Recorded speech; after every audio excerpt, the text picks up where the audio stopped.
History in print. Every story you're about to hear is real.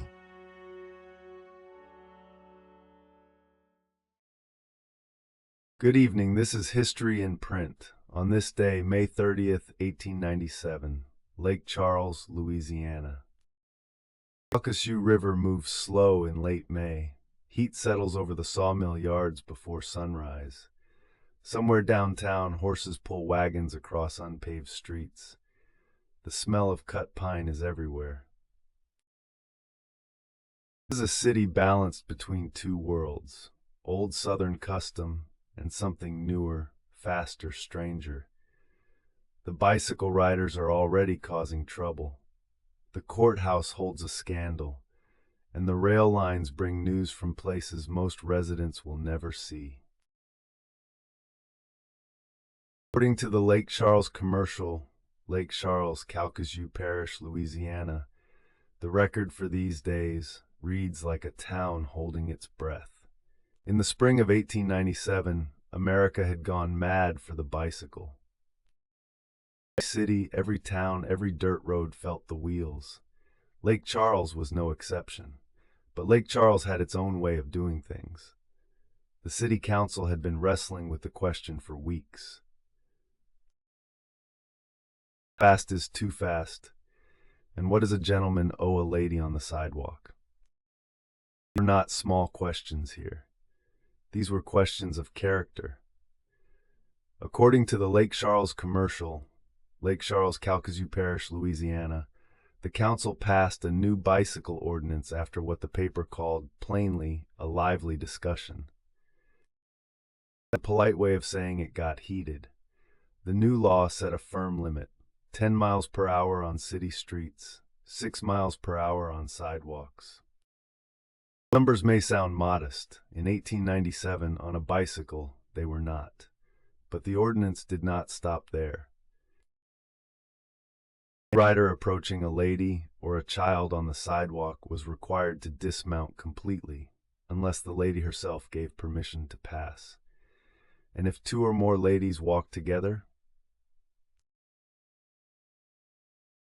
permission could save you. You got off the bicycle. Full stop. The rule was equal parts law and manners, Southern manners specifically. Every day on this channel, we open the records for a single date. If you want to know what happened on your birthday, your anniversary, the day you were born, subscribe. A new episode goes up every single day. Back on the streets of Lake Charles, the ordinance passed. The riders would have to slow down. The ladies of Calcasieu Parish had the law on their side now. Some things, it seems, moved faster than others in 1897. The day before, May 29th, the commercial printed two items that could not have been more different. The first was a quiet notice, just a few lines. It said that a deaf, dumb, and blind girl from Alabama had been appointed librarian of the New York Library for the Blind. Her name was Helen Keller. She was 17 years old. The paper offered no commentary, no elaboration. Didn't need to.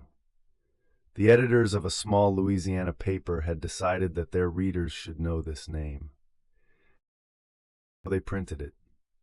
According to the Lake Charles commercial, Lake Charles, Calcasieu Parish, Louisiana, 1881 to 1898, the notice ran without fanfare on page 2. That's how fame travels sometimes, not with a trumpet, with a single quiet sentence. The second item was terse in a different way. Constable LCDs was a man who carried the law in his hands. He was an officer of Calcasieu Parish, a man whose job was to find people and bring them back. Wednesday evening, he returned to Lake Charles from Opelousas. He had a prisoner with him. The paper gave no name, no crime, no charge, nothing, just a constable. A man he had traveled across parish lines to retrieve. Whatever that prisoner had done, it was serious enough to send an officer all the way to Opelousas. Paper left the rest to the imagination. Some stories end there. Also on this day, two stories arrived that couldn't have felt more different. The first involved a man named Henry Reid. In a town the size of Lake Charles, Henry Reid was a known figure. His name carried weight, and that week, according to the Lake Charles commercial, that name was being spoken in courtrooms. Attorney General Cunningham, the top legal officer in the state of Louisiana, had come personally to Lake Charles. His business was the Reid embezzlement case.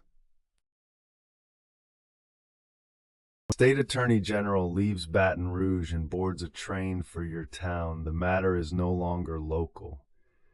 It has become something else entirely. Something the state itself must answer for. As Henry Reid had already departed, gone north, the paper said, to visit her old home.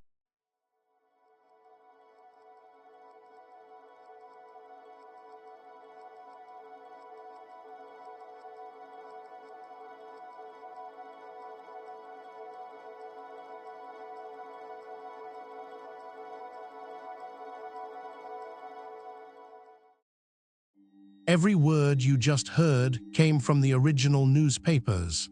Subscribe to History in Print, a new story from the American